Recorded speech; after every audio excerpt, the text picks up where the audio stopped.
Hi, Mike Ashland here with a tutorial about privacy in meography. We know this is a really big issue when you're writing your life story or about private things that happen in your life, or you're talking about somebody else. So we've made the privacy settings in meography simple but very, very powerful. From the beginning, you can make a choice when you write your book, when you set it up. On the same page that you set your title, you can say whether or not your book is available to the public or read only by yourself and the people who are collaborating on your book with you. When we say public or anybody can see it, that means that anything you write in meography that is not private can be searched by other people who belong to meography and who have subscriptions to meography. The general public cannot search and find what you are writing or what you've written. But it is important for the purposes of meography that we allow authors to find what other people have written about subjects they might be interested in as a help and a tool to be able to do a good job of writing. You're going to find out in this tutorial how to set your privacy settings from the beginning on the entire book, whether it's private or for everyone in meography to see.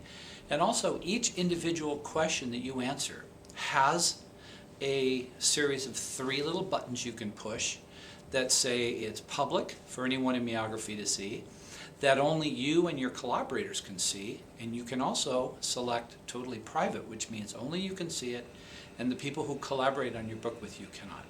So I hope this is helpful to you. So we'll start at our book and bookshelf, My Great Life. I'm going to click on Book Settings, and you'll see the title and the year it starts. You see down here where it says all meography users may read my book, yes or no. I said no and saved my preferences. And you can see here that the preferences have been saved successfully. I'm going to go check back now on my bookshelf, click on my book, and I'm going to answer a question. So I go to the subject and I'll look for a question I like and experience. I think I'm going to choose, what do you know about your birth? I really don't know much. But there's the question, what do you know about your birth? I'm going to title this My Birth. Very original. And I'm just going to put a sentence in here so we have a little content. And I don't know much. But look down below. Oops, I'm going to put a date in first. And I'm actually not putting in my birth date. I'm putting in a birth date of a friend of mine, just to show you we can actually drill down and pick a actual date. There we go. So look down below here. You see there really isn't anything other than save and answer, so I'm saving it. I'm going back now, and I'm going to go take a look at my book settings, and you see where it says all meographers may read my book. I'm clicking yes now. I'm changing it. Before I said no. My preferences have been saved. Now I've said that meography users may read my book. And if I go back to a question, whether a new one or that particular question, and I click on it, you look down below, you'll see there are 3 buttons now that weren't there before. Public, meaning anyone in meography can see my answer.